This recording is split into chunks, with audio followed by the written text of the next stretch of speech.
That's going to be what we're going to be discussing from the various angles of what the work the administration's done, what the Hill's working on, what the industry's trying to cooperate with that. And let me do some introductions here. On our panel, we've got Mark Berejka. He has served as the U.S. Commerce Secretary's Technology Policy Advisor since July of 2009. He's responsible for identifying and employing policy levers that can be used in promoting innovation. He's currently focusing on strategic issues that arise in intellectual property, IT standards, broadband, privacy, and cybersecurity. He regularly engages with industry stakeholders as well as counterparts in the U.S. government agencies, including the White House Technology Policy. Mark has worked in IT and telecom policy for over 12 years, which includes both Washington's, D.C. and Redmond. And he originally started his career as a telecommunications lobbyist, so we look forward to hearing from him.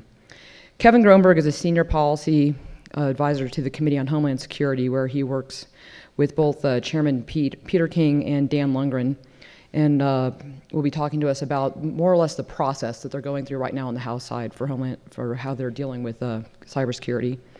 Previous to working on the committee, Kevin was the manager of policy and coordination for the North American Electric Reliable Corporation, NERC, where he directed and analyzed critical infrastructure protection and coordination policy, which is part of cybersecurity that those of us who spend a lot of time in it realize is really important. Without electricity, none of this works. Prior to NERC, Kevin worked as the attorney in the Office of General Counsel at the Department of Homeland Security, where he provided legal counsel on cybersecurity, so he's been working in the space for quite some time. You never realize until you have to read somebody's bio out loud that I just don't know how Phil Weiser has done all this, and he's not 80 years old. He's currently the Dean of the Law School, Executive Director and founder of the Silicon Flatiron Center of Law, Technology, and Entrepreneurship at the University of Colorado, where he returned last year. Before that, he served as a Senior Advisor of Technology and Innovation at the National Economic Council of Directors in the White House from July 2009 to April 2010. He also served as a Deputy Assistant Attorney General at the United States Department of Justice and Antitrust. Over the last 10 years, he has co-authored 3 books. Before his appointment at the Justice Department, he served as a law clerk for Justice Byron White and Ruth Bader Ginsburg. And if you want to read the rest of it, it's in your book. It's about a page long. Tony Hadley is the Senior Vice President for Government Affairs and Public Policy for Experian. We were lucky to hear from his CEO yesterday, where he leads legislative and political programs related to commerce and privacy in the Experian group of companies. He also is their public policy advisor, and he represents a number of trade associations in that space, and we look forward to hearing kind of the consumer angle from Tony. And then last we have Ralph Hellmann. He's the Senior Vice President of Government Relations of the Information Technology Industry Council, where he represents the top 50 IT companies before Congress and the administration. He joined ITI in 2001 after spending 6 years with Congress, and he is consistently recognized in key policy publications as one of the top lobbyists in Washington, D.C. I have the honor of working with Ralph really closely, and I always enjoy it. So we're going to start with Mark. Tom has made it very clear we're just stay on schedule. So we're going to take about 2 to 3 minutes from each person. I have a couple questions, and we'll take questions from the audience. So Mark, if you'll kick us off. Sure. Thanks, Shane. So I've been coming to Aspen on and off for the past 12 years. This is my first time as a government official, and I have to say I'm actually quite proud of the work that we are doing within the Obama administration on tech policy. Having spent almost 20 years in the private sector, skeptical of what government could do in the tech policy space, but now on the other side of the table, I think we're making great strides. And to be really blunt, I think we're in a period of ferment here in terms of policy development for the tech sector, and my partner in crime, Phil, has a lot to do with that. Yesterday, for example, Danny talked about our progress on the privacy white paper. Chris Painter talked about the international strategy for cyberspace. We talked about the OECD policymaking principles. One thing we did not mention is that the DoD has gotten into the field as well, and they released their own strategy for operating in cyberspace. And of course, the topic of this panel is cybersecurity. In the cybersecurity space, what we've done as an administration is we've pretty much bifurcated the problem. It might not be immediately obvious to everybody in the room, but let me try to make that bifurcation really clear, and then during the Q&A we can get into it a little bit more deeply. The administration was asked to develop legislative package on cybersecurity, and that package took quite a while to develop, but it was delivered to the Hill in the May timeframe. And it's got many, many components, but one of the key components deals with the question of cybersecurity practices for critical infrastructure. And when we came into this, we as a group of tech policy people came into this space, there were proposals on the Hill that basically said if it's critical infrastructure and if it involves cybersecurity, damn it, we're going to regulate it. And we tried to ratchet that, we tried to peel that back a little bit in our legislative proposal. And we do recognize that critical infrastructure is important and that maybe there is a place for government to be a little bit more hands-on when it comes to cybersecurity practices.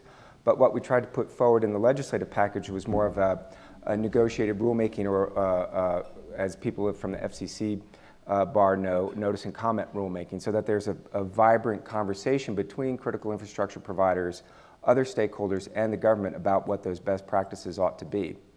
That's critical infrastructure. At the Commerce Department, we asked ourselves, well, what about the rest of the economy? You know, a Walmart, a Costco, you know, an Amazon.com. You know, these are important businesses, but I think it's hard to say that they qualify as critical infrastructure.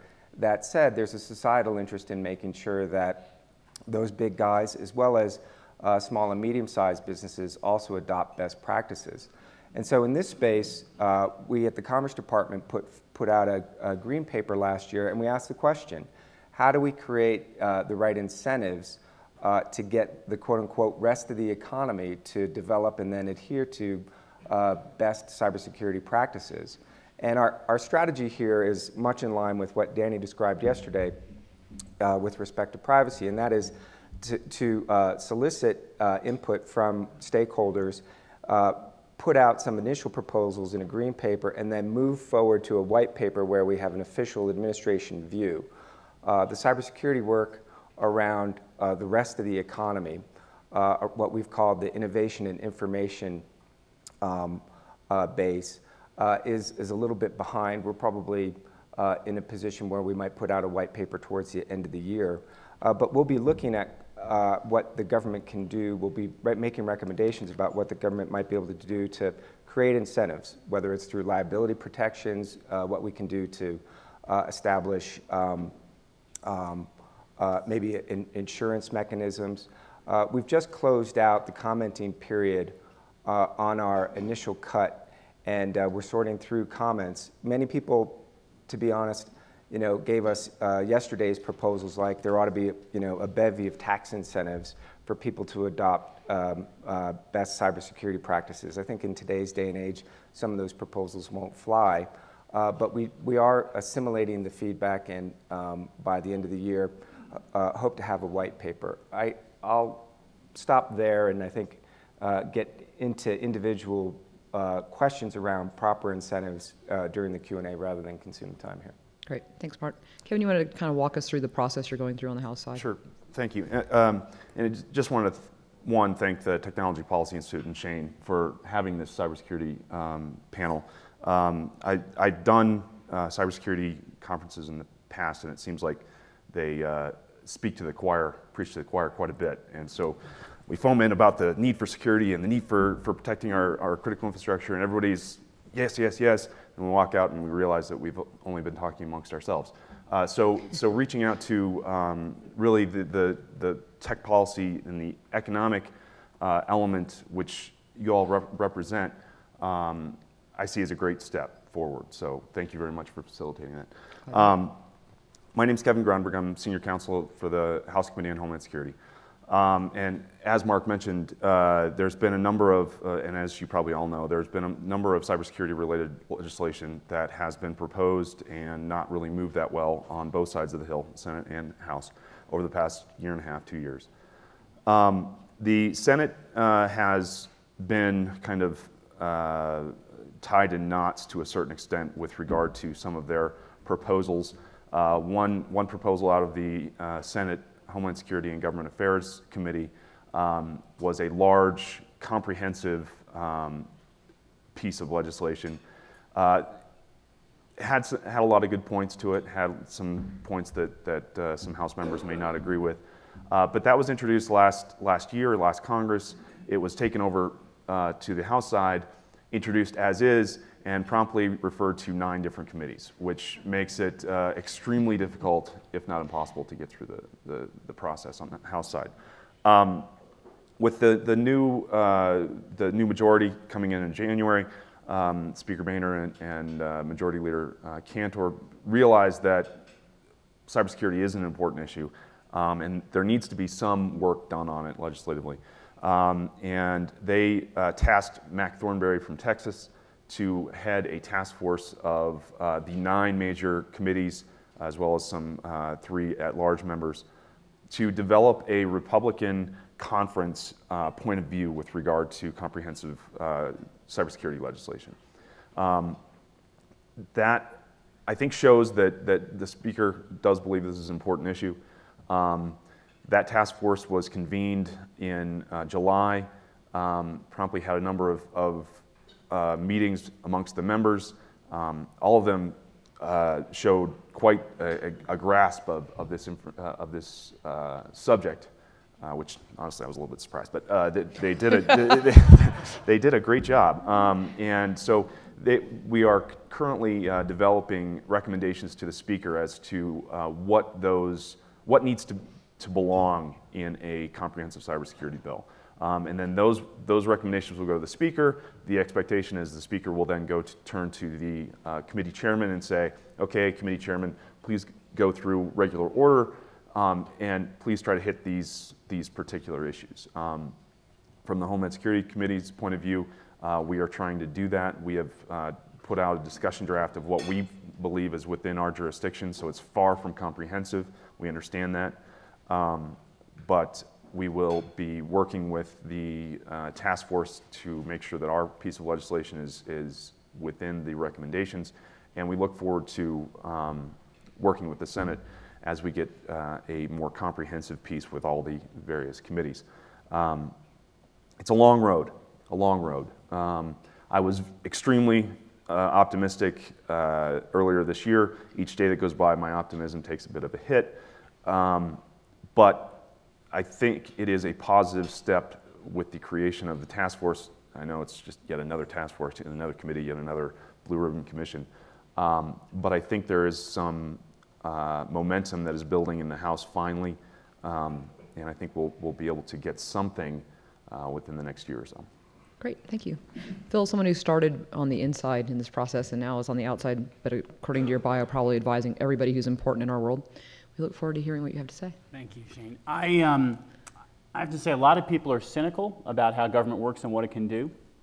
The process I worked on cybersecurity, among others, like what Mark said, is very encouraging. And this is a hard issue, and we are at risk of waiting till we have some disaster. I'm not necessarily a fan of what Richard Clark calls, what does he call it, the digital Pearl Harbor. So I don't necessarily know it's going to be something like that, but it is possible that something could happen and then we would do something stupid. That's often how policy gets made. In the sort of rush of the moment, we have to do something. Here, we had a very deliberate, reflective process that I would say looked at 3 broad perspectives. 1, is there a problem? 2, can policy help? What kind of public-private partnership can be effective here? And 3, how does this fit together with broader internet policy architecture? And on all fronts, there was a lot of thought and care that went into it. And like Mark, I was proud to be a part of it. On the first point, for me, ultimately, that wasn't that hard of a point. I know some people may contest it and look forward to discussions, but let me just put 2 points out there for people to reflect on. 1, the state-level requirements of data breach have yielded a lot of embarrassing disclosures that have led people to say, what were they doing? Or what were they thinking? Or, gosh, why are people carrying around sensitive data in unencrypted laptops anymore?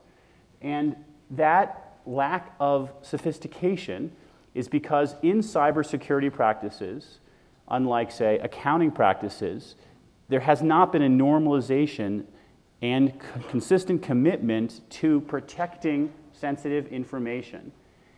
When it's critical infrastructure, for example, healthcare infrastructure, healthcare data is something people care a lot about.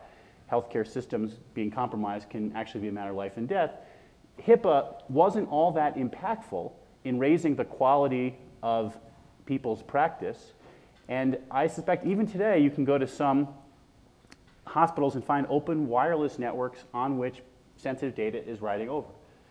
Now, that led us to think, when you talk about critical infrastructure, including things like healthcare sector, transportation sector, electric power, there are a lot of actors out there who are not as sophisticated as the big players. So one of the problems in this discussion is some people will come forward, say my friends from AT&T and Verizon, and say, we are totally committed to cybersecurity. We invest in this in a significant way. We understand how important it is.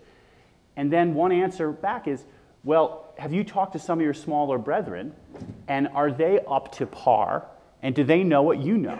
And if the answer comes back sheepishly, well, actually some of them, it's pretty embarrassing, that underscores that we do have a nationwide challenge that we have to come together. That gets to my second point. How can we come together? What can bring together the state of practice and normalize and, if you will, give people some urgency to take this seriously? That's where the right regulatory framework can make a difference, and there was a lot of care that went into the one that was proposed. It has a couple key elements. One is government sharing information with the private sector. One of the big challenges we have in cybersecurity is there are people in the government who know information that's classified of risks. How does that get shared to the private sector? That's not a small challenge. Number two, how do standards or best practices get set? What's the right way to do that? And the proposed legislation offers a model of that. In particular, the government can, through notice and comment rulemaking, articulate what are the key cybersecurity risks, and then can charge to multi-stakeholder processes the challenge of defining what are the cost-effective ways to mitigate those cybersecurity risks. And that process is catalyzed by government, but it's not a governmental process. It's a private sector process where the framework for cybersecurity plans can then be audited after the fact. I will say, in a mea culpa, if you will, I get to say it publicly, that one thing we didn't include in here, which I would say makes sense, is some kind of safe harbor for those programs that if someone's doing a top flight job, there's a way to acknowledge that. COPA, which is the Children's Online Privacy Protection Act, has such a regime where it requires a certain standard of care, but if people are showing ex ante that they are taking certain steps, that's another way of meeting that standard. I think something like that in cybersecurity would make sense as well. So quickly, what I want to underscore is there is a discussion broadly about internet policy. Much of this conference actually is picking up these different themes. The WikiLeaks panel yesterday, the privacy panel, talking about the OECD principles. That is this administration's focal point on coming up with a model of internet governance, internet policy that understands the dynamism of the space, but also sees there can be a constructive role for government. And that is something that's taking shape in other forms. And this particular area of cybersecurity may be one of the most important. Thanks, Phil.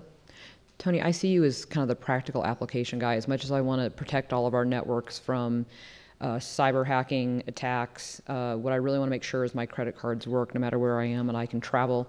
And you guys enable that through third-party data. How do you want to talk about how we continue to continue with the regulations that are on the books, but also enhance security around the data that you guys are keeping? Thank you, Shane and Tom, for convening this and inviting me. I appreciate it.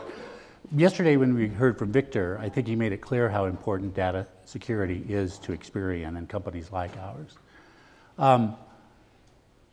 In many ways, data security is essential. To Experian, it means we have to protect our data very carefully because so much of it is sensitive and also compiled. So it's not just about one of your institutions, it's about all of them, right? That makes it very critical. But more importantly, too, when networks are breached and data is spilled, sometimes it leads to identity theft. It's a very pernicious crime, and it hurts people. But aside from the victims, they get sent to us and we have to clean it up. So pollution entered into the stream through the lack of data security on behalf of other companies ultimately flows down through and into an Experian in all of our databases. And so we're very happy to see a national debate on cybersecurity. Now, part of my job, of course, is to also interpret back to our company what the government is expecting here. So they say, Tony, what is cybersecurity? And I say, well, it's really just a fancy name for data security, right? So that's where they can understand it. And then they're asking, okay, well then what new obligations would be required of us? Well, that's to be determined. And so that's why this debate is so important, right? Think of Experian as nothing more than a big technology company with lots of data and many people accessing that data constantly. 39,000 clients, commercial, government, nonprofit, many entities, and how we secure that data, access to that data, deliver that data for instant decisions, and the technology that it takes, and the assurances that that data is going to be delivered and used in a proper manner to the right people. Right now, we have a standard because we're a financial institution. It's under the Gramm-Leach-Bliley Act. It's also enforced by FTC and summarized through settlements they've made with non-financial entities under the so-called reasonableness test. So one of the things that Experian would ask of this debate is don't set a prescriptive standard on us. There are lots of international standards out there that we can look to for guidance. There's the ISO standard among many that show best practices. What we don't need is a new standard. We need assurance that people are going to do what it takes to secure that data, and that is invest money in data security. We're also very happy to see that the government now, government agencies are being challenged to bring up their data security. But believe me, it's not going to happen because of a law. It's going to happen when money is appropriated to those agencies to put into data security. It's a huge cost. Hundreds of millions of dollars a year over investment horizons. So one of the things that we wouldn't want to see is a new set of prescriptive standards that torque the investment horizons that we put into our data. And what we like best about the GLB standard, and one that should be designed, I think, for the general population, is the elements of that standard which require data security appropriate to the size, scale, scope, sensitivity, and uses of that data. So therefore, our credit data has a different standard than marketing data that's used to make the best guess about what kind of ad you might want to see next, right? Both of them have to be secured. All data has to be secured, but at a level that is appropriate to the size, scale, scope, and sensitivity of that data. And then it's got to be something that's evergreen. That is, it's not a standard frozen in place. Instead, it is a practice where you're constantly updating that program to recognize new threats every day. Listen, we have to act at Experian as if someone's trying to get into our databases right now, because they are. And if we lose sight of that and don't constantly monitor for the threats that are out there and then patch over and adopt new technology standards and new security standards that alleviate that threat, minimize that risk, then we're not in compliance with GLB, but more importantly, we're close to seeing a data breach that could just destroy the reputation of our company, right? So these are the important things that I think we have to look at when we're looking at the cybersecurity policy. I'm a little bit disappointed that if we're going to have a national standard, we're not looking at state and local governments. Big problems in that area. This is where they began emanating from, if we'll recall, back in California several years ago.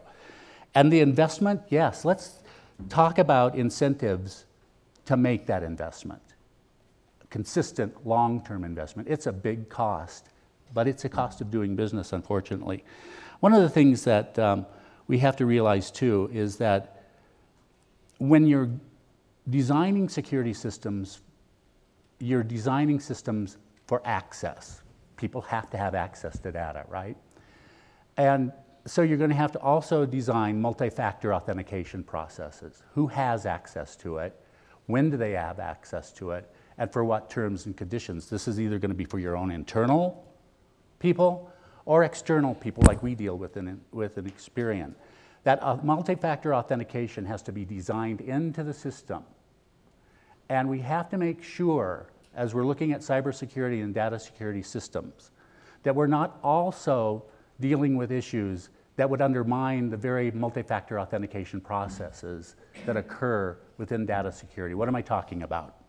I'm talking about those proposals that would allow consumers to be able to gain access and correct data files that are used to authenticate their identities. Not used to assess eligibility, but just to say, can I do business with you? Are you really Tony Hadley? Are you an imposter? And are you really somebody that has access to this database or a criminal? If you allow access to those types of authentication databases, who's interested in correcting accurate information about identities? Fraudsters. So let's be very careful about, as we're moving toward increased cybersecurity, we're not undermining the very tools that are necessary in order to ensure authentication and access. Because right now, there's not a technology out there that's better than identity-based authentication. We'll have them in the future.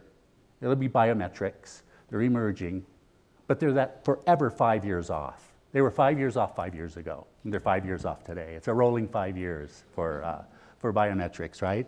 So let's not destroy the systems that we have right now in the name of privacy when we're trying to enhance data security. And then finally, I do have to say this. Please don't subject us to third-party audits.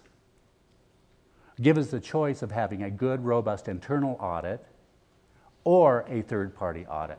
Because here's what would happen if Experian had to go to a third-party audit. We would eliminate positions that are continually doing internal audits now, but also doing internal audits and patching right now, rather than waiting for a year, right? So don't shift the cost of our investment horizon through processes and requirements that would change the very specter of our obligations right now. We don't know whether we would be classified as critical infrastructure. If so, okay. We serve financial institutions that are critical infrastructure, so that's to be determined. We're not going to fight over that. It's not that big of a worry to us. The worries that I'm worried about are changing our investment horizon, our flexible evergreen standard, and the ability to ensure that we can do our own internal audits consistently. So thank you very much, Shane. Appreciate it. Thanks, Tony. Somewhere along there, I did hear GLB and good in the same sentence. We may have to come back to that. Ralph, you're kind of in the crossroads between good intentions and practical application. So you want to talk about what you're up to? Sure. We're not waiting around for Congress and the administration to address cybersecurity. We think they will, and I'll talk about that in a second. But foundational to our business is we have to have trust from the consumers, whether they be small businesses or individuals. And so we have to constantly be assuring them and showing them that we're making things secure. So we really spend a lot of time on best practices and trying to make sure that working with the regulatory bodies, the agencies, that we're always looking to make sure that we're solving problems before they occur so we don't have a digital Pearl Harbor that creates an overreach by the administration. So we're constantly working with NIST and with other international bodies to come up with standards that our companies can adhere to so that there's constantly ways to solve the problems.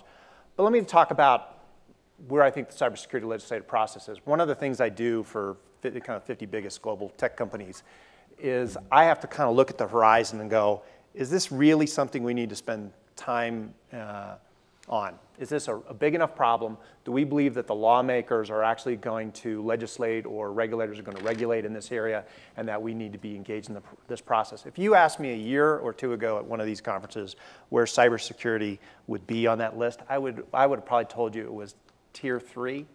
That they're big tax and trade issues and intellectual property issues, and that's really what we're spending all of our time on when our CEOs come into town and when our lobbying teams are working up there in Congress. And I think we really reached a tipping point probably around the spring and the summer of this year, and I'll tell you why. What's needed to get something across the finish line is actual leadership, but leadership that's not done in a partisan manner. As you can tell by the Congress this year, anytime something gets very partisan, either Republican or Democrat, it usually means it's dead. I don't think cybersecurity falls in that category. And there are kind of 3 indices here. First of all, the administration, again, it was at the Senate's request, said, please give us a proposal. And thanks to Mark and Phil and the administration, they did not overreach. I think there were a lot of my friends on the right who thought that this was going to be an absolute terrible process, going to lead to a terrible product. And I think people were very pleasantly surprised at the proposals that came forward. And that has really helped the Senate, where you have a Senate Majority Leader, Harry Reid, who has taken this issue on in his office to say, I am going to manage this. This is not just some random committee or 2 or 3 committees who are going to fight each other out, which usually is a recipe for inaction. This is a leader who is saying, I am going to shepherd this process through the finish line. And it took an even greater step forward when Mitch McConnell, who traditionally doesn't work very well with Harry Reid, said just a couple weeks ago, you know what, I'm finally going to engage in this process. I'm going to allow my Republicans on the key committees to engage with you, and we are going to work towards a product that can move to the Senate floor. So those were 2 important steps. One is administration leadership with a credible plan, real ideas, concrete solutions, and a Senate that is now picking that up and running. The third instrumental element here is the House. Obviously, it's nice the administration produces something. It's nice that Harry Reid wants to do something. But if John Boehner and Eric Cantor don't want to do anything, it ain't going to happen. They thought differently. For much of it was the tech community coming to them saying, hey, this is an increasing problem. We really need you to address this.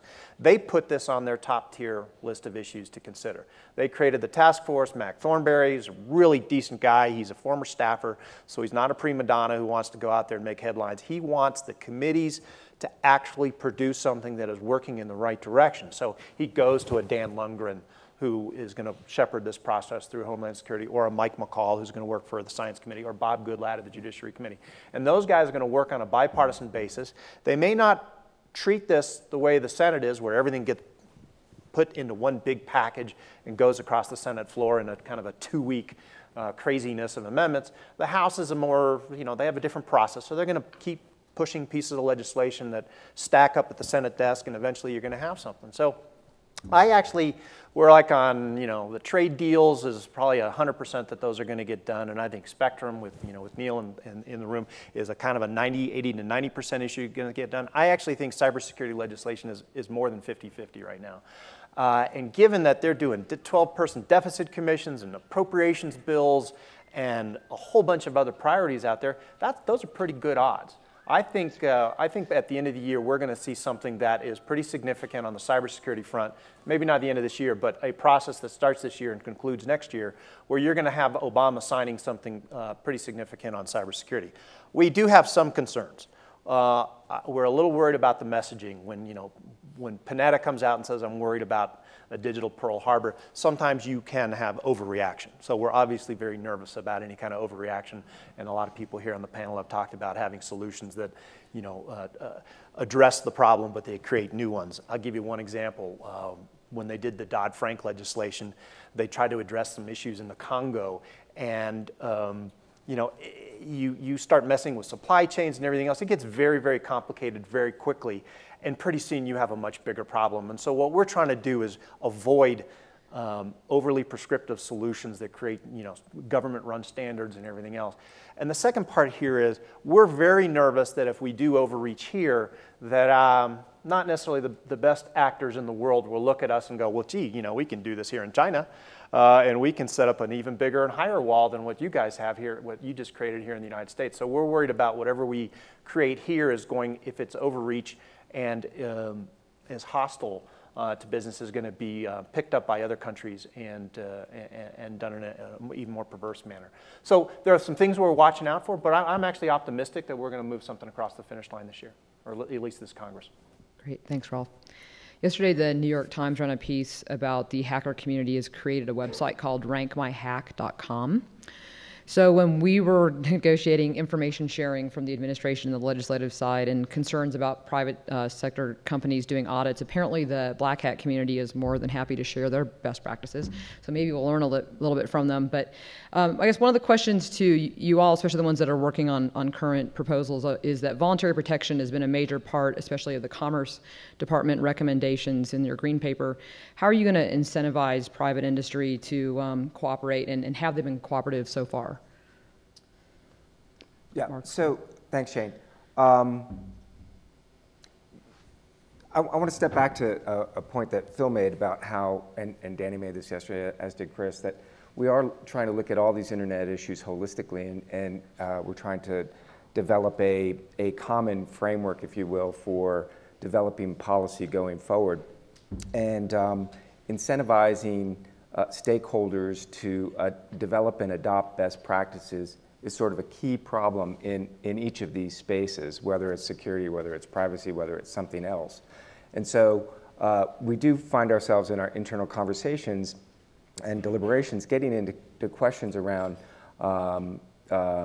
behavioral economics and questions around creating legitimacy for stakeholder-developed best practices.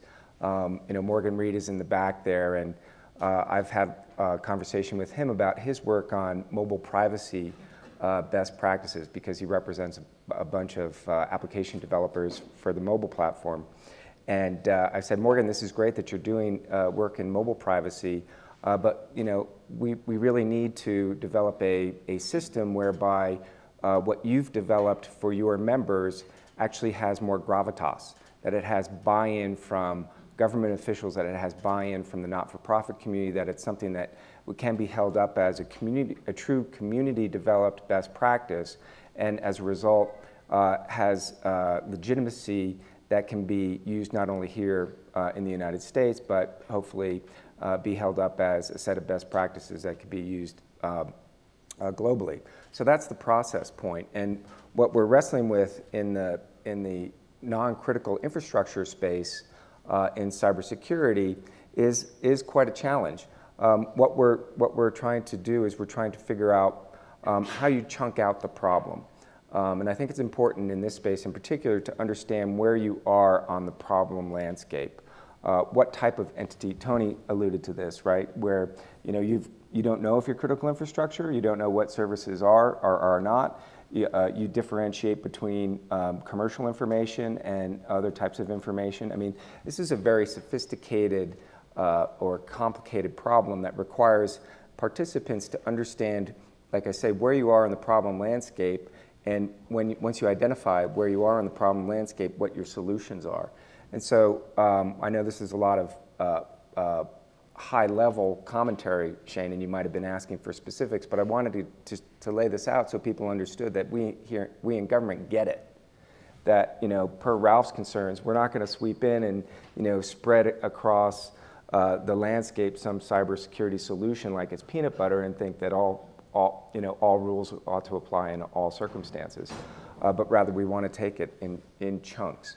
Now, with respect to how we chunk it out, we are in particular focused on the most innovative sectors of our economy, the information industry, the high-tech industry. And we do understand, many of us having spent a lot of time with you, we do understand what motivates you. Safe harbors are motivations. Disclosures are motivations. Information sharing, if we give you information sharing, if we give you information, as Phil said, we know that the best of you will make use of that information. And so what I hope we're able to accomplish with our forthcoming white paper is a cookbook, if you will, or a tool that people can use to in the non-critical space understand where they are on the problem landscape, whether they're an information processor or whether they're a mom and pop shop. It's a decision tree maybe. And then if you are a mom and pop shop, where do you go to find the best practice for you to follow? If you're a mom and pop shop, maybe you go to a collaboration between NIST and, say, the U.S. Chamber or some other small organization that has stepped up and said, this is what we think are the best practices for small businesses.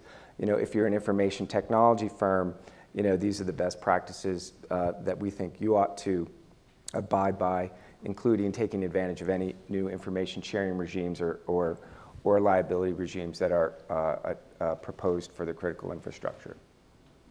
Yes, Tony? The being designated a critical infrastructure, whether you are or aren't, most of us are going to be dealing with entities that are, like government entities. We deal with the DoD, they're going to be a critical infrastructure. So one of the questions that has to be answered is, how does a commercial data security standard interface with a government standard, right? Are they different? So that's something I think needs to be rationalized through this process. If they're dramatically different, there's going to be a disincentive to do business and provide services to entities whose standard is complex or you can't understand or get to. Then there's the issue of who do you coordinate with from a law enforcement point of view? And I see that some of the proposals centralize this up into the DHS.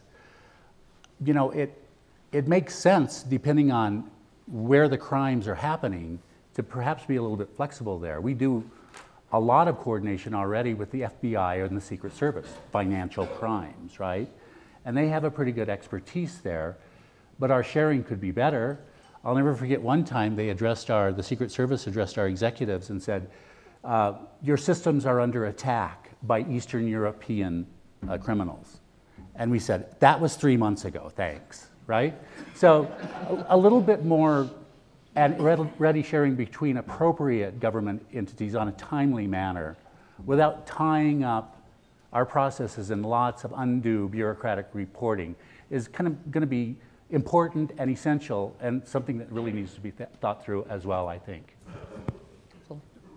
To echo that, I think the Dan Lundgren on the committee from California is very interested in this idea of incentivization, mainly positive incentivization.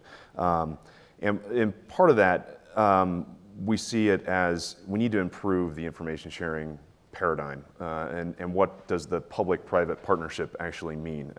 I've heard that phrasing so many times over the years, and it's gotten to be kind of a joke as to what that actually means. I think there's room to improve what that partnership is outside of the CPAC structure or the FACA structure.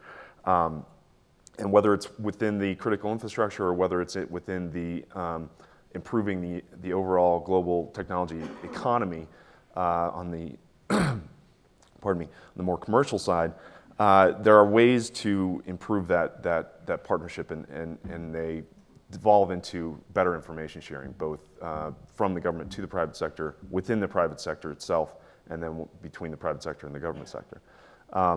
And I think we have to look at, there's a colleague of mine that believes that inherently government and private sector were not meant to be together in the same room for appropriate information sharing.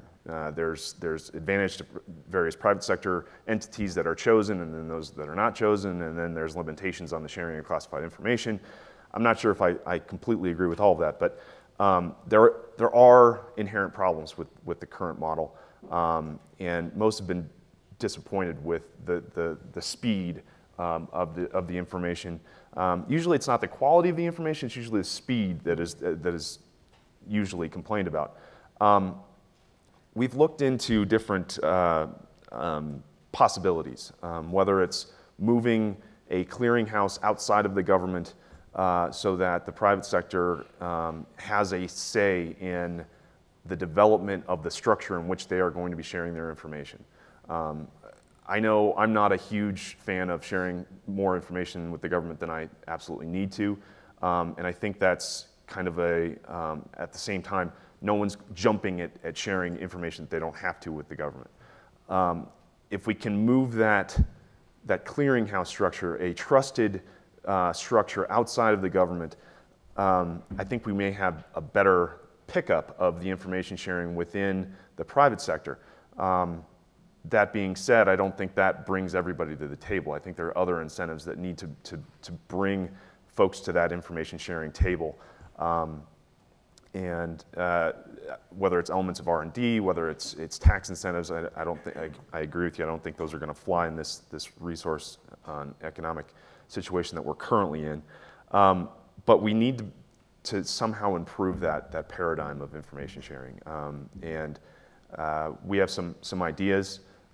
We don't have all the answers by any means. My boss continually says government doesn't have all the answers, and I think by government he means me, because I clearly don't. We need to reach out to stakeholders. We need to reach out to the private sector that have been involved in these paradigms in the past that some have worked well, some haven't worked as well as expected. We need to get that expertise and that experience in to solve the issues of how do we improve this partnership that we depend upon, both on national security and commercial economic growth. So that's one of our goals, and we hope to make some movements forward. Phil. So what I would say, picking up on a point from Tony on DHS, there's two types of information sharing. One, which I think Kevin's been talking about, is if the government knows about a threat, telling people who will be affected by it in a timely fashion. But the other kind is a cross-sector as best practice. So one of the limitations of the legacy system we've had is someone, state public utility commissions, might be overseeing electric networks. Someone else, maybe the FCC, maybe not, oversee telecom networks. Someone else might be overseeing financial services. If there are best practices that work in one sector, how does information get translated to another context? So you've got a reservoir of knowledge. Having DHF playing this coordination role can best enable different regimes to learn from one another. And it's important to note that DHS isn't going to be the one making this up. If there is a standard practice that is effective, they will simply put the imprimatur of the government behind it. And there's something valuable about that too on the incentives front, which is it does give a good housekeeping seal of approval and helps to encourage trust. This hospital or this transportation network is taking steps to guard against cybersecurity attacks. There is an increasing public concern about identity theft and that their data is not being protected. So one other incentive for this regime to work is that it will help increase overall consumer confidence. The same dynamic I would add is true in the privacy space, where consumers are often concerned that their data won't be kept private in that context. And I would just add on that, hopefully the creation of these standards with the imprimatur of DHS would create a standard of care, and which currently we just don't have when it comes to cybersecurity. What is the standard of care for protecting and various elements of information? Like you were mentioning, ad information may not need to be protected quite the same way as medical information or financial information. And I don't think we have a commonly understood standard of care with regard to protecting those different pieces of information. Great. I have one last question. I'm going to open it up to the floor. All of you, depending on where you are, deal with this, but you may call them something else. Either they're citizens, constituents, or your customers. NIST just did a study and came out and said there were basically two major personal and national issues, and that is that citizens are largely unaware of cyber threats and how they manifest themselves on their personal computers. And as we all know, because we probably have 3 or 4 of them in front of us, it's not necessarily your computer, but your PDA or your mobile device. And the second part, which is that they, I love, I don't even know what this acronym stands for, NICE, that they've come up with, since we have a shortage of cybersecurity professionals, trying to encourage more people to get into this space, because we're going to need people to help resolve this as we spend more time online as citizens, constituents, or consumers. So if anyone wants to address that point. Yeah, so the education piece is really, really hard, and I think we just have to acknowledge it's going to take quite some time to get us to the point where individuals understand their own, the personal value of cyber hygiene. But we ought to be working collectively to advance that citizen understanding. And then over at NIST, we also recognize that more can be done in the R&D space to improve automation of systems, so that you sort of come at the problem from both ends. You try to raise individual awareness so that there's greater hygiene, but then you also improve the technology that automates the feeding down into the systems, into the end devices, the security patches or tools that, you know, limit the amount of responsibility that the individual has to take on. That's our perspective. As we've been having meetings with various stakeholders, it's been a common, both elements of government, DHS, NSA, DoD, NIST, as well as private sector stakeholders, all agree that 85% of the problems can be wiped away with better hygiene, better computer security hygiene. It's the last 15 that's the real sticky nation state motivated cyber criminal, whatnot. But if you ask DHS or DoD, where's the 85% of their budget? It's not on the 85% of the low-hanging fruit. It's the 15%. And I'm not saying that we need to spend 85% of the budget on the 85% low-hanging fruit that we can wipe out with better hygiene. But to a certain extent, I think we need to identify that if it is better hygiene, that we can get rid of 85% and actually make that 15% a little bit easier by cutting down the noise, easier to deal with.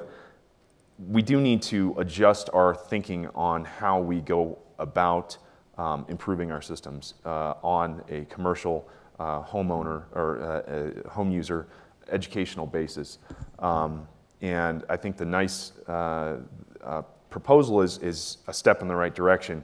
You know, Mr. Lundgren wants to find the Smokey the Bear for cybersecurity. And he came up with one that I said, okay, that's a good first draft. Let's work on something else. But something about Rusty the firewall or something like that. Good first draft. But Dewey the Turtle's already taken, so you can avoid that one. Exactly. So, but he really wants to move that better cyber hygiene across the board, so that we can address that 15% with better clarity. Anyone else on that point? Good. Right. To the audience, questions? Going back here. So I'm going to put in a So can plug. you identify yourself? Oh, and Hal Berry then- and Google. Thanks. I'm going to put in a plug for a academic conference we organized 10 years ago called the Workshop on the Economics of Information Security. It involves security researchers and economists. It's been going on for 10 years. There's about 120 papers that are presented at the conference. If you want to find it, just Google it. Workshop in Economics of Information Security. Okay, then as a comment on the substance of the discussion, in a way, a lot of what you talked about have been individual initiatives to improve security. That's the easy case. The hard case is when you have to get coordination across many entities, and a case in point is DNSSEC, which is Domain Name System Security. We have authenticated DNS. That's taken 10 years, just went live last year, and is still not completely widely deployed. It's a glaring hole in the internet vulnerability, and it's taken far, far too long to even begin to address the issue. So these issues of fundamental infrastructure security are the tough nuts in some ways. Okay. I would agree with that comment. I guess the one point I'd say, Hal, you know this better than I do, the DNS is a little bit of a different animal than, let's say, electricity networks, because it is more of a shared resource and requires a different type of coordination. So it's not necessarily that upgrading state of practice in all electric networks is as inherently difficult as the DNS case was. I completely agree. Yeah. That's because it is really a tough case. Yeah. Another question? Shane. Sorry, over there, Rick. Thanks, Ashley. Rick Lane, News Corporation. Back in about 11 or 12 years, about 12 years ago, we hosted an event when I was at the chamber called Cybersecurity, the Real Y2K Threat. Because this was after everyone had spent all this money on the Y2K issue. And we tried to bring together different sectors of the business community to try to talk about these issues. And the conversations are still the same conversations we had back then with little movement at the macro level. But I think sometimes we forget that at the individual level, what a lot of the software companies have done and the ISPs and others of even having their cybersecurity and virus software automatically download, all those little things have helped. So the question is, how do we take something that has been of a successful type of process of where you're kind of pushing the cybersecurity out to individuals, but at the same time give it that Y2K feel that it is an imminent threat, and get the companies to invest. I mean, that's, as Tony said, right now it's all about investment, but when you talk to your CFOs and others, they're like, yeah, we'll get to that, we'll get to that. But we need, I think, to make it more of a kind of Y2K type of effort, and maybe that might be something that the government working with the private sector can do to try to promote a little bit more. I would agree and disagree a little bit. The problem with the Y2K analogy, and I think Tony hit this really well, cybersecurity is not a one-time thing. So that's a challenge because people don't rally around this way they rally around Y2K. You have to have constant vigilance to really stay on your game. I do think, getting to your point about CFOs not wanting to invest in cybersecurity is not a small challenge. And part of why I think you do need some government imprimatur, we have to do this. Because, without a requirement to follow, accounting standards, some businesses would say, do we really have to kind of do it this way and that way? But the answer is, well, if you don't, the SEC is going to come after you. At some point, accountability for taking seriously cybersecurity will make a difference in some companies. I think one of the challenges, again, is that you can pick out certain companies, sounds like yours is one of them, that has their act together. They may not need as much of this incentive as other companies where they're more apt to, take risks. Part of the challenge for us as a society is if companies are taking risks, it's not as if when the risks, come to bear negative consequences, only that company is hurt. Often there can be very considerable externalities that spill over, undermine consumer confidence more generally, which is why I think we do need some form of a legislative framework here. So it has to provide incentives, like Tony was saying, versus this liability where we're going to crush you because no company wants to subject themselves to massive liabilities because of the unknown threats. You're always trying to fix something that you don't know what's out there. That's right. And there is, by the way, in the proposal, the DHS has very little. I mean, almost, it's really more of the disclosure and shaming, if you will, as a tool to encourage compliance. It's more of by getting more sunlight out there and shining spotlights on, hey, you have to do this, companies will see the light, so to speak. One last question. Covered it. So informative and ahead of schedule is how I'd like you to think of this panel. Can you help me thank our panelists for today's panel?